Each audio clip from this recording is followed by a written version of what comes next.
Hi guys, and welcome to the car show. Today we're reviewing a car that I've been expecting for quite a while. I had to move it due to COVID.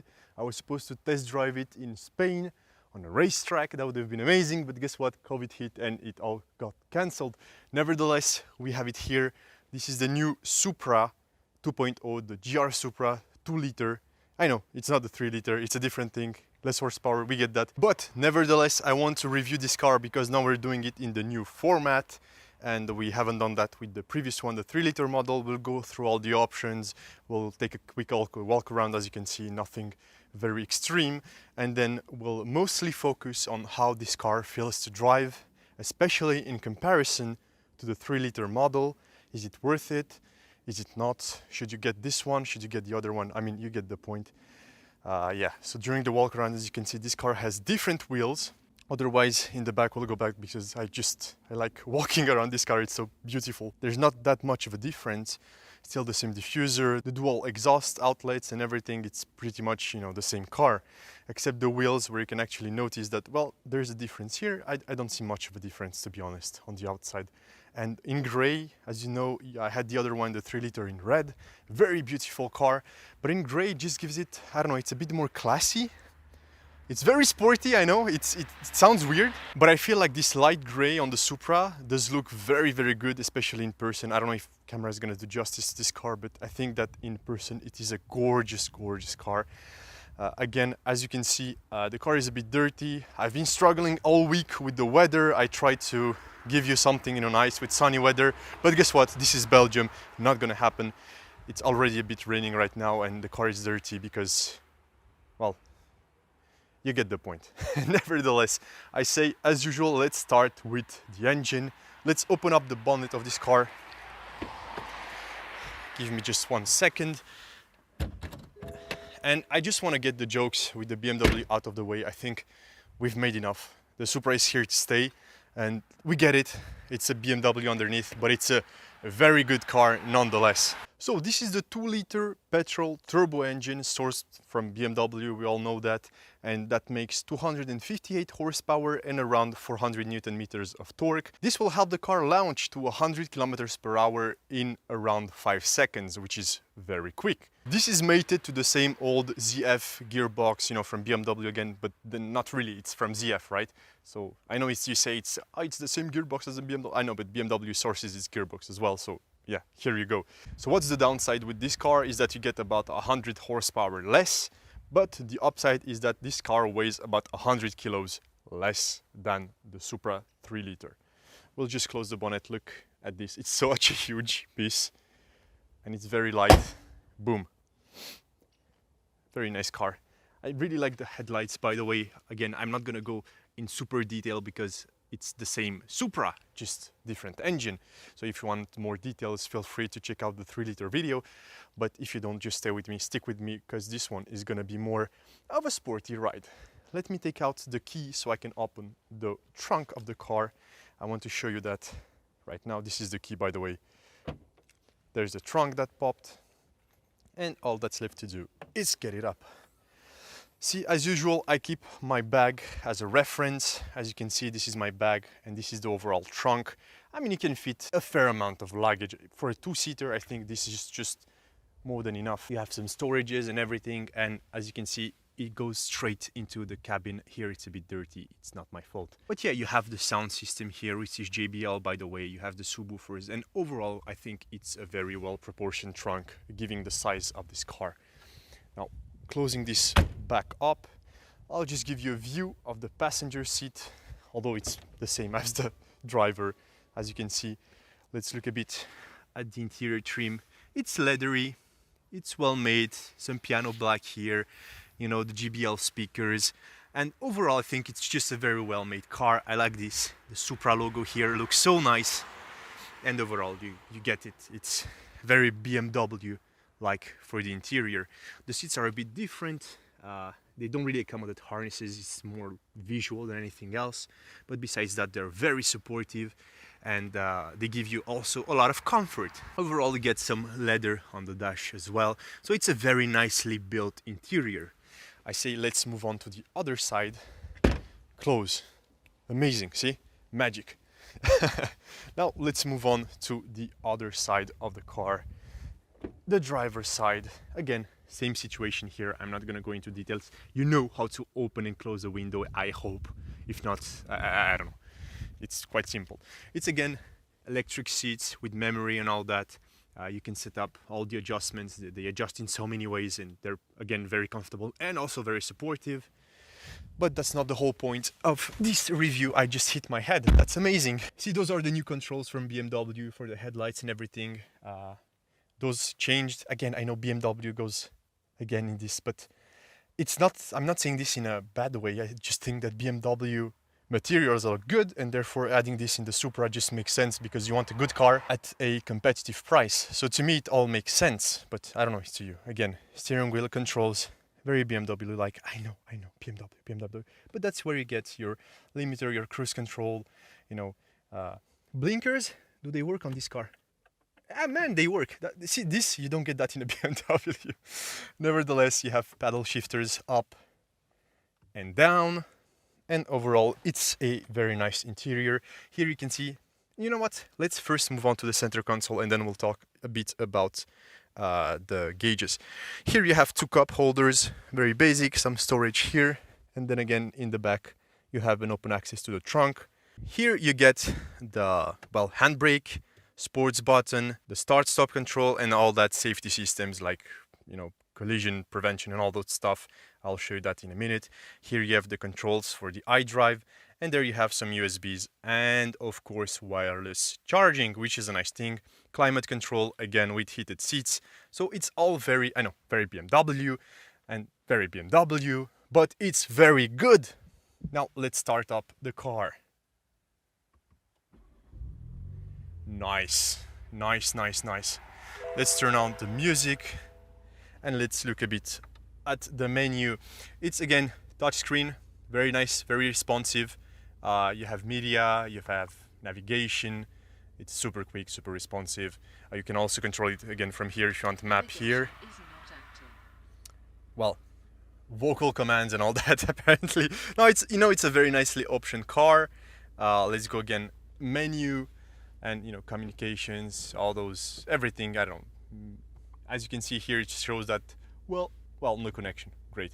Probably don't have my thing connected, but as you can see, it's quite cold outside. You can see it on the corner, and it started to rain again. Great. I'm gonna do the French video in the rain. This is my fuel consumption. I've driven it now very, very hard. Like, the point was to drive it and get some shots and everything. So I've driven it pretty hard, like I would say 80% of the car's capabilities. So believe me, this is very good. I don't know, it's what, 14? Okay, that's fine, given the conditions. But honestly, if you drive it on a regular basis, you're gonna get far more than that. But I didn't test this car for consumption. I don't care. If I get a Supra, I want to drive it. I shouldn't care about the consumption, and I hope neither do you. Looking at the gauge, this is Toyota made. It's a bit different. As you can see, if you put it in sports, it doesn't change much. It's just the car gets a bit louder. And that's pretty much that. But, you know, and there's the normal. So there's not much of a change. And here on the menu, you can get, of course, the sports display. Again, let's see how this works. Okay, we'll accelerate a bit. And that's pretty much that. You know, nothing too fancy, but everything is very usable, very user-friendly. And let's just put this in auto. Hey, it rains, great. As you can see, I'm not lying to you guys. So I say I'll move on to the French review. If you guys are interested, I also do French reviews. You can check it. The video will come after this one. If not, stick with me. We'll go take this car for a drive, although it's rainy, so I'm not gonna be able to get the best performance, sadly. So, as you can see, I fit quite well in this car. I have more than enough space for my big head. And I'm a big boy, you know. I'm not very small, you know that, guys, by now. And I fit very well in this car with the seat all the way down. I'm very comfortable in just every single way.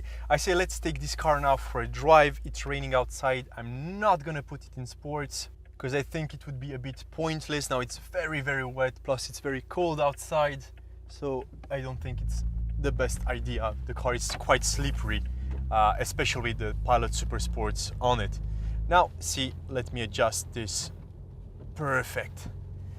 Comfortable? Yeah. No, as far as a sports car goes, I think this car is quite comfortable. I'm seated well in it. I do feel the road, the bumps and everything, but it's not overly intrusive, like it's not super noisy. It's not an annoyingly rough ride, so overall, I think this is very good comfort-wise. Again, I'm not gonna just go into all the details, space and everything. You get the point. It's not the biggest cabin, and it's honestly more than enough for 2 people. Because this is a 2-seater, it makes sense, right? If it were a 4-seater, and you get the point. The car is very easy to drive. Right now it's in automatic. I don't have to do anything besides, you know, keep the wheels straight. I could even not do that because I could activate lane assist and the car would be just fine on its own. Like, it's a very modern car. It has all the luxury features of a modern car. It has all the safety features of a modern car. So overall, this is just a very pleasant ride. You could use it as a daily if you don't need more than 1 seat, and if you have enough trunk with the trunk like that, then you could easily daily this car, no problem whatsoever. Now, the main question is this car powerful enough for a Supra? And, well, you know, okay, I'll be straight with you. I won't keep you like until the end of the video and tell you that. Of course, the 3-liter is more fun. It has more character. It's way quicker. And, you know, overall, I like big engines. I like anything that's bigger. To me, it's better. Or so would Madonna say. But yeah, overall, I think, of course, the bigger engine would be more fun, or at least way faster. But is this 2-liter a bad engine? I don't think so. It's very torquey low down. It's very silent around town, and it has some character. It packs a punch. I'll just put it in sports now and accelerate a bit. Let's see. Let's go easy. Traction. Okay.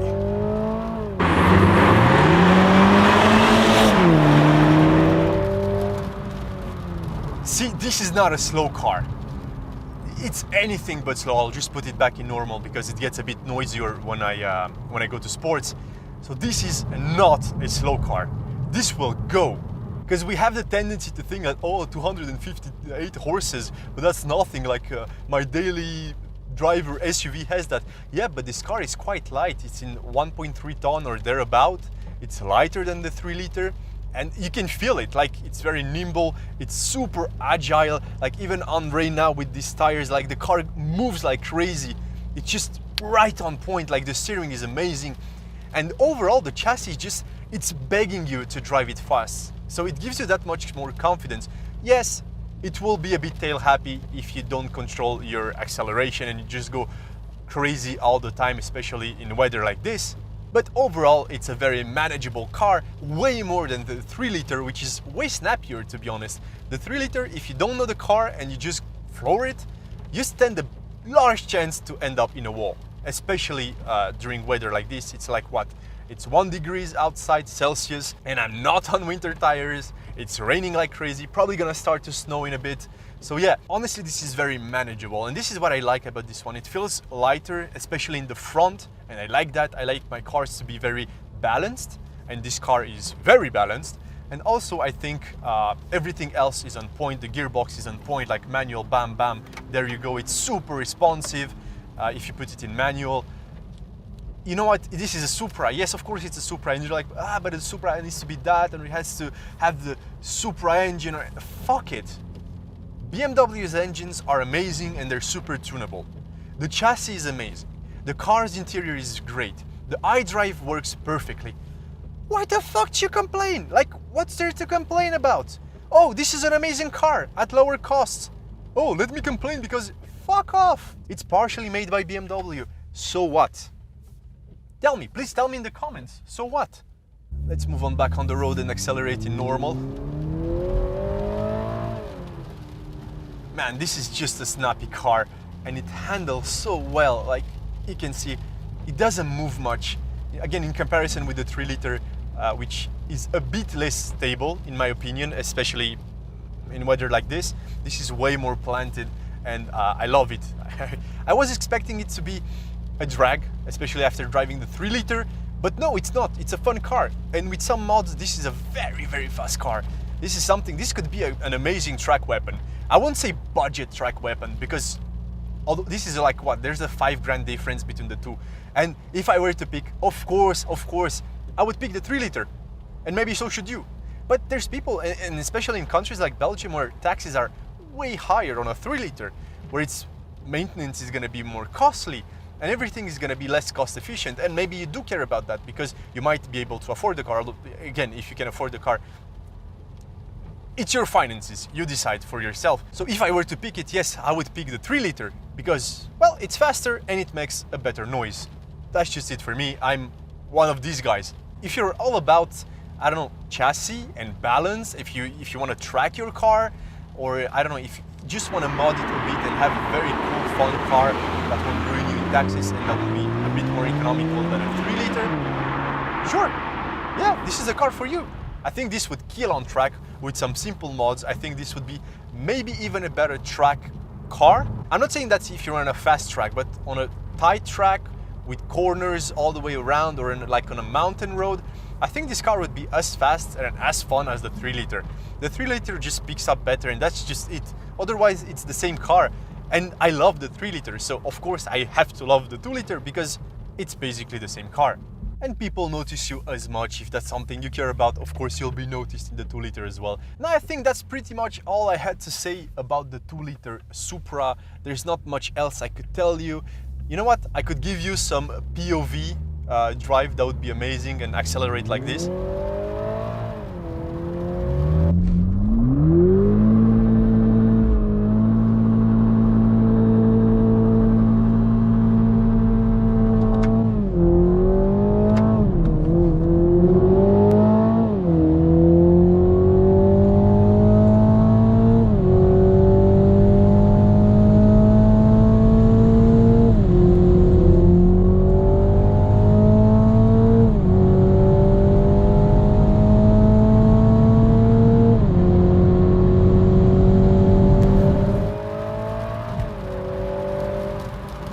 Oh my God, like, if it weren't raining outside, believe me, oh my God, it just gives you the punch and the confidence, and it's very an amazing car. It's an amazing car. You can say I'm a fanboy, I don't give a fuck.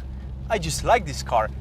It's not as fast, okay, but it's such a nice ride nonetheless. Honestly, that's pretty much all I had to say about the Supra 2-liter.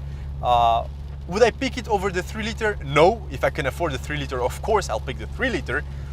But in that range, you know, between this and maybe like a Ford Mustang EcoBoost.